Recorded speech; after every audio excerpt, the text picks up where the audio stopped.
Hi, baddies. Welcome back to another episode of Terra's Baddies Club. I am your host, Terra Newell, and today I'm really excited because I recorded this episode over a year ago with my friend Caitlin, and I honestly just made friends with Caitlin because of podcasting, but that episode was never released, and it's funny because we just laugh about it, and then it took me a year to release hers. So I'm so excited to have her on today. Please welcome Caitlin. And she has What's the Fuck Up podcast that I was a guest on, but we'll get into it why that episode was never out. But I'm so excited to have her because I just love her dearly. So let's welcome Caitlin.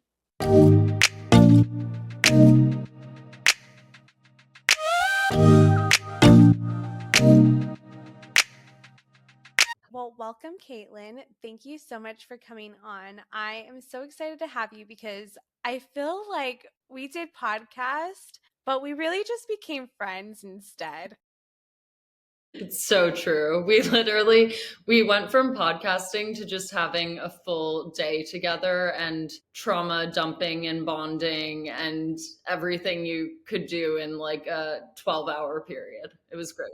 Yes, and you brought your dog. So I love that because you have a service dog. Yes, she's amazing. Delilah, or I call her Lila. But yeah, she's here right now. She's pretty incredible. That is something for the listeners. I was telling Tara, I just got a job secured today, which I'm really excited about. But the one thing I'm a little bit dreading is just having Lila at home every day and me not being there. And I'm like, this is going to be a huge adjustment for both of us, you know? Yes. Do you feel like that's why you did the freelance stuff before, so you could hang out with your dog more? I mean, it's a definite reason. Like it was not in consideration. I think it was a combination of that. I do like, being my own boss to a certain extent. That's nice. And I just never really saw myself going about things in a very traditional way. I always wanted to be really creative and have flexibility. That made sense for me, but I am excited to transition to something more full time and like put my energy into a brand and still be doing something creative. So it works out. I love that. And you have a social media gig now, but social media has really been your wheelhouse. Can you tell us some tips and tricks for social media? Oh my gosh, tips and tricks for social media.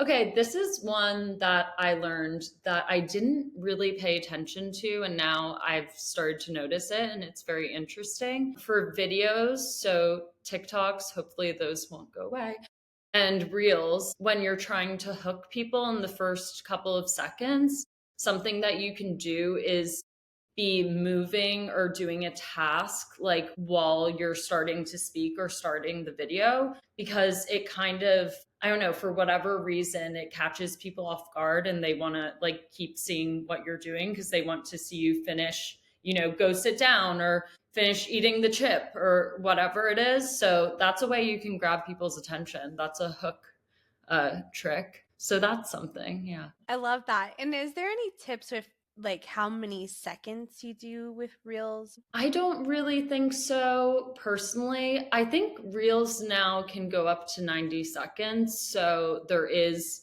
a cutoff. I think in general, like our attention spans as a generation and the generation under us, like we're doomed.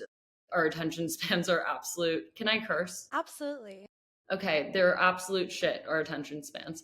So shorter is always good, but I do think on TikTok especially, and maybe that will eventually transition more to reels, people do like storytelling. I mean, we're in an age where we both have had, I have had a podcast. And I think people are really interested in hearing people's stories. So it's not to write off the longer form stuff. It's just like if you're just getting started and still trying to build up a following, it can help to be a little more succinct in the beginning, I would say. Yeah. Okay, I love that. And then, so I love that we met through your podcast, and your podcast was about you dating and just interviewing lots of different people. Yeah. So it was called What the Fuck's Up podcast. It was technically about being in your 20s and navigating the uncertainty there. However, spoiler alert, I'm now 31, freshly 31, I might add. And, shit's still real. You're still figuring it out. Like, I still have not met my Prince Charming. Everything is as straightforward as I feel like it could be still. So I think, it's more what its theme always was, but now even more so. It's just about like how in general life has so much uncertainty and so many ups and downs, and that's something we just need to embrace and kind of embrace the messiness of it all and just enjoy the ride. So yeah, I interviewed individuals about their lives and like topics in their lives, but then I would also have a segment called Quarter Life Qualms, where we talked about some things they went through in their 20s, like a hard time or something they feel like they accomplished or something they hate about being an adult, or I don't know, just all that stuff. It was fun. And hopefully she'll be coming back soon. I can make that exclusive announcement here. That is not 100% sure, but I don't know, like 60%, over half. Yes, I'm excited for that because you've had a lot of great guests too. Yeah, I got really lucky. My biggest guest by far was probably Keenan Thompson from SNL. So that was a really, really fun get. And he was just wonderful to have on. Whenever people ask about that, I say that the thing that kind of surprised me about that interview was that, I think everyone thinks of him as being so laugh out loud funny. And he's incredibly talented. I've been a fan of his since before I knew him, but he also is extremely intelligent and thoughtful and well spoken. And the podcast tone was overall very like chill and grounded. And I don't want to say serious because serious sounds negative, but it wasn't always a laugh out loud moment. There were moments where we were laughing, of course, like he cracked a few jokes and he's great at that, but he also really like is a deep thinker about the process and the business and the people he's met. And yeah, it was just really an honor to have him on. But also so many other people. I got really lucky and I'm happy to talk about any of them really. Yes, it was funny too because we connected through Collier, my ex-boyfriend. He was also a guest on the show. And Terra is a future guest on the show. Our episode that we recorded together was just at a bit of a chaotic time for both of us, by which I mean mainly me. So we had to table it. But obviously, if the moment it comes back, I'm hitting you up. So, Yes. but yeah, we connected through Collier. Yeah. Yeah, well, and then the moment wasn't right because that day there was some chaotic energy in the atmosphere. This Yeah. guy interrupted us. Remember? My God, I forgot about that. And here Tara is like, as a guest, part of me just wants to listen back to it and see if I can just put it out randomly because you were amazing to interview, truly. Like, Tara, you're so, uniquely open with your story and your need to help people and to navigate trauma. And like, you were just really inspiring to listen to. And I do remember, the conversation fairly well. But yeah, this guy next door to us, he was just like freaking out that we were having a conversation. We weren't yelling. We were like literally Talking. having a conversation and it was a meeting room, right? So it was like, Yes. yeah, so strange. People, I don't know, as a fiery Sagittarius slash New Yorker, like sometimes people can really grind my gears. And that was one of those moments. Yeah, because podcast interruptions suck. It ruins the flow. And if we were talking, we were literally just talking. Yeah. And he just had like that was the first time I ever used that place. I think he was also bothered by the dogs that the dogs were in there. And he was just like, and we were like, these are our service dogs. And also back up, you're aggressive. Like we don't need that toxic male energy. Yeah. I feel like you were so good at fighting him off because you're like, no toxic males in my vicinity. And I was like, yes, go girl. because I feel like usually I'm the one fielding the, battles, but you were ready to like you were like, "No, sir, not today, Satan."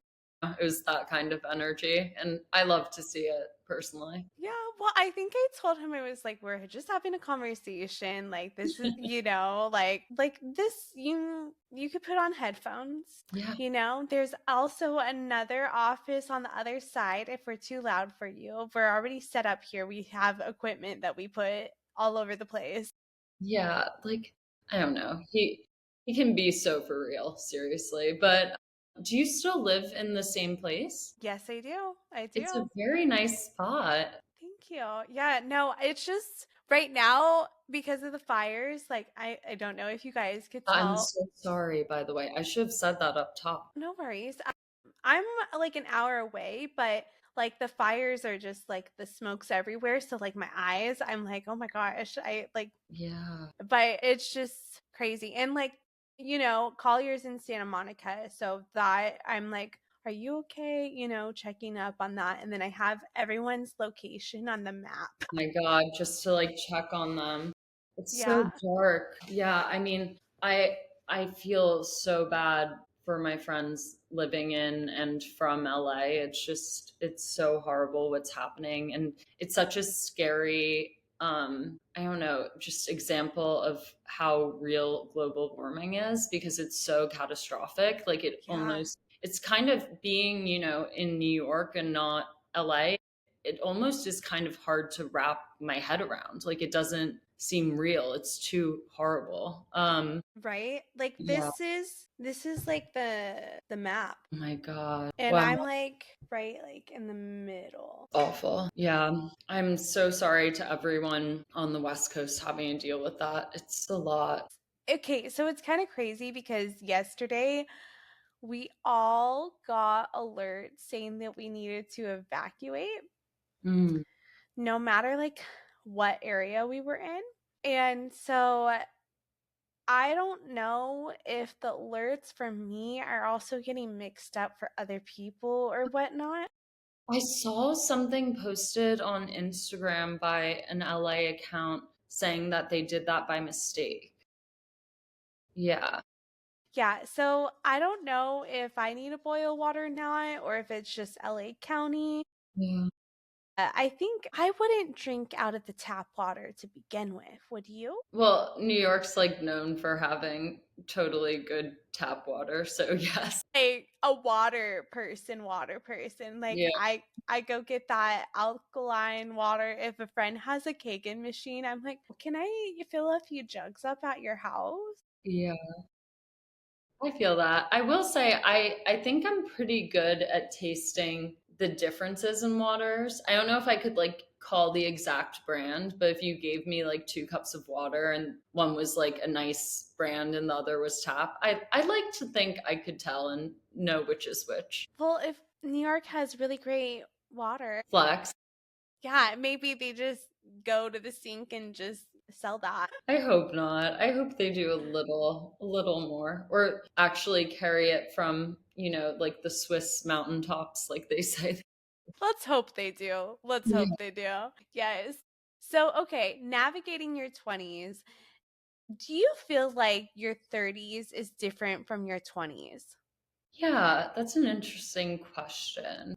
I still like to think that I'm very much a baby in terms of being in my 30s because I did just last month turn 31. So it's still new. I guess I've had a solid year being 30, but in some ways yes, it's hard to say if it's like this past year was just different or if it had to do with my age. There are pros and cons. If you were talking to my friend Brandon, who might be on the podcast when we revive it, we actually recorded an episode, so we'll see when that airs, if that airs. But he's hilarious about it. Like he will just be like, "Oh, we're on the brink of death. Like we need Botox now, Like everything's we're so elderly, like we're just getting near and I don't know. He's very funny about it. And so there is part of me that's like, yeah, it's a little scary getting older. you don't feel like sometimes you have as much wiggle room or like room to explore. But at the same time, I do think that I don't know, like I'm not in a committed relationship, so I'm not totally settling down by any means. I'm still going out to bars and meeting guys. Maybe I'm not getting as drunk, I'm not out as late, but it hasn't totally changed in that way. And then I'm not sure if this is because I entered my 30s or because of the year I had, but I will say I think I gained a lot of confidence in the past year. I finally, I guess in 2023 more so, but like in 2023, I sorted through my depression issues and was able to just like get on a good path where I felt very like level emotionally. So that was great because being depressed is not fun, believe it or not. But then so I felt like 2023 I was kind of like getting out of that and like finding my bearings again a bit. And then 2024 I felt like I both returned to my old self and then also like established my new self, if that makes sense. And it gave me a lot of, I don't know, confidence in who I am. And I think that changes the way you perceive the world. You know, you show up differently. And I guess the last thing I'll say about this is I've made a really concerted effort in the past year or so to really like actively try to practice gratitude and to reframe things. So, for example, instead of like, I feel like the old me and part of me now even is like, okay, I just got a job, but what if I'm not good at it? But what if, like, you know, the what ifs and the anxiety and that, you know, is what could come to mind. But instead, I'm just trying to think of it like I just got a job, like go me. I'm going to crush it, you know, because the only thing that can go wrong, nothing can really go wrong. You preparing for the worst doesn't stop the worst from happening, you know, by saying like, I could fuck up or I could get dumped or he could cheat on me. You're not stopping that from happening. If anything, you know, if manifesting's real, you might be increasing the likelihood instead of focusing on the positive and just bringing more of that into your life. And so I do think having that different frame of mind really helps me both see things for how good they can be and how great they could be down the line. And yeah, also helps with the confidence. That was a bit of a rant, but hopefully it said something. Hopefully there are a few sound bites in there. Absolutely, absolutely. No, I agree with that. Yeah. And I definitely think that there's a change in your 30s, at least for me. But I don't like alcohol anymore. Yeah. I want to say stop that when I was 32, though. Mm-hmm. And you just like you slow down a little bit other than being like so fast paced. But then New York's also a different vibe. I feel like you guys are always going. Yeah, yeah, it is. I will say I've still slowed down a little bit. Like, I definitely, you know, I think I feel the hangovers more for sure. And for me, it's actually, I don't know, it's weird. It's not necessarily that I'm getting sick or I'm having a horrible headache anymore. It's that my anxiety just skyrockets after I drink heavily. So I definitely have been paring down on the drinking a lot. I do love a glass of wine though, so I'm not totally divorced of it yet. Hopefully ever. Hopefully we can continue our nice little relationship of moderation that we have going right now. But I do like, for example, my friends who I'm going to dinner with tomorrow night, my friend Mira was like, okay, well, so this party starts at like, I think it's younger people throwing it. I could be wrong. She's like, Okay. this party starts at like 11:30. So I have a 9:45 dinner reservation. I was like, no, no, no, no, no, no. It's like, I like eating dinner at like 6:30. If I'm going out, I can go till 8:30. 45 is simply not doable. Like also if this party starts that late, I'm not going to stay that long because I like to be like home and in bed by, you know, 1:30 to latest. Yeah, so things have changed a little bit. You know, fast paced during the day, but the nightlife is slowing down a bit as well. Yeah. Yes, that definitely sounds like a younger party because, yeah, we would be. So it starts at 7. I know. Even my New Year's party, I hosted some people for New Year's and I was like, come at 9. Like right when the ball drops, they'll say goodbye. Mhm, mhm, that's a great way to do it. Honestly, some of my friends were even like, "Let's do it at 5 so that we could be in bed by 9." Oh my gosh, that's so oh yeah. Yeah, but it's good times, getting older. It's just real fun. Do you, if you don't mind me asking, do you do anything to your face? Because you have good skin. No, I've gotten Botox one time, Okay. probably like 2.5 years ago, just because it was a collab. Love that. I mean, I too have only gotten free Botox. And then it comes a point where I don't know. For me, I'm looking at myself now. You look great. You really do. That's why I asked. Thank you. Well, like when I do this, I have the like crows lines. Mhm. Now I'm scrunching my face for you. But like you get it. I don't know. I'm a really simple person, to be honest. I don't like much on my face. Well, like when it comes to makeup, actually, I will diva doll myself out. But and well, not now because it's more of a natural look now, but I don't really wear makeup that often. And I think that's helpful. And then I also think I just wash my face and then every once in a while I'll use moisturizer. Okay. Do you use sunscreen every day? No, You but I have need to to do that. try. You I have need to to try. do that. That's like rule number 1. Yes, it's just Look at me. I get hired to work at a skincare company and immediately I'm like, I don't know, giving you some kind of I don't know, I'm just being ridiculous, lecturing you on it. it's okay, Caitlin. Tell me what I need to do with myself, please. The sunscreen every day, everyone should do it, especially like when you get into your older 20s, early 30s. I really didn't start consistently until like 29. Okay. And I Okay. forget some days, but the more you remember, the better off you are, because sun damage is a huge part of aging. Yeah. Yeah, no. Okay, so I'm a weird. I don't like slimy things on my skin. I get that. Sunscreen's consistency isn't always great. I feel like there are ones, I feel like Super Goop I like. It's not like super slimy feeling at all. It Okay. has an interesting consistency, but I personally like it. So that's one I would recommend. Okay. Wait, is that Goop like by Goop like Gwyneth Paltrow Goop? No, when I first discovered it, I thought it was. For whatever reason, there's Goop and then there's Super Goop. I don't know. Yeah. Wait, there's two different Goops? Because that should be a popular name for a company, right? What Should it? does Goop mean? What does Goop mean?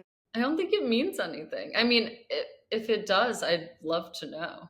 Because, like, Could it be like Goop? Isn't like it a consistency thing? Like, ooh, it's goopy. that's what I would think. Yeah. So better maybe for skincare, but less for food, Yeah. her Yeah. You food don't want line. goopy. But like I don't she know if you has want either to be particularly goopy. I would say Super Goop's products are not goopy. okay, yeah. Okay, well check them out. They're amazing, We should get paid for non-goopy. this. We should get paid. They should send us some products. That would be nice. That would I'll be. I'll start wearing sunscreen every day. If you get free sunscreen, you gotta. Well, we'll tag them in this. Maybe, we'll see. Hey, Super Goop. Yes. So, what are some of the other things that you have been prioritizing in life lately? You have your work done, you have your mental health kind of in lock right now. And what are some things you're doing to stay on top of that? Yeah. Trying to, well, so friendships obviously is like a big one. Trying to make time for all my different types of friends. And yeah, especially because I feel like, I don't know, summer and holiday season, people can be kind of dispersed. So trying to, get back in touch with everyone in the new year. And then A huge thing I do for my mental health, and because I'm a psycho, so for my mental health and to be mentally ill, is running. I love running. I run like almost every day. I run outside and it's currently like 30 degrees in New York. So that's why I say it might be an illness as well because it's really cold, but it's fine for whatever reason. But yeah, I feel like being on top of my workout routine. I also do other things. Sometimes I'll do Pilates or spinning. I like a lot. But being on top of my workout routine, I feel like really helps me because I do have a lot of energy, like sometimes nervous energy, sometimes just general energy. And I feel like being able to kind of put it into something like a workout really just helps kind of relax and ground me. So that's definitely something I'm doing. Yeah. Love it. I think that working out really helps so much with mental health and even with the body. Just like if you have any aches or pains, it's usually because you're sitting or doing something around that line. But I'm also not a doctor. So if you're having a lot of aches and pains, maybe get that checked out. Definitely. Yeah. Don't take my advice for medical advice, guys. Please no. I don't know anything about that. I know some remedies, but no, I can't recommend. Don't take mine either. I mean, certainly. Yes, yes. Well, I feel like this is the perfect note to wrap up on before we get into the Patreon portion for maybe talking about what is it dating in LA opposed to dating in New York. So, yes, we'll get into that in the Patreon. But for the people that are dropping off here right now, where can we find you on social media? Where can we find the podcast? Yeah, so you can find me on social media at CKNY1213. I made it when I was really young, and I think my friend thought that my birthday was December 13th, but it's December 9th. But it looks better, so it works. We kept it. We like her. CKNY1213. And then the podcast is called What the Fuck's Up Podcast, but the U in fuck is a star. You can find it on Apple Podcasts, on Spotify. I'm a big Spotify girly, so yeah, that's always a good place. And then I think some other platforms, but those are the main two that people use. Yeah, Okay. thank you so much for having me on. Thank you for coming on. Okay, so let's get into the Patreon portion now. Thanks. Thank you for listening to today's episode of Terra's Baddies Club. I hope you like this episode. It's a little bit of break from our true crime that we usually do and having some good laughs and some giggles. So I really hope that you appreciated this episode. And until next time, I'm Tara Newell, and thank you so much for listening.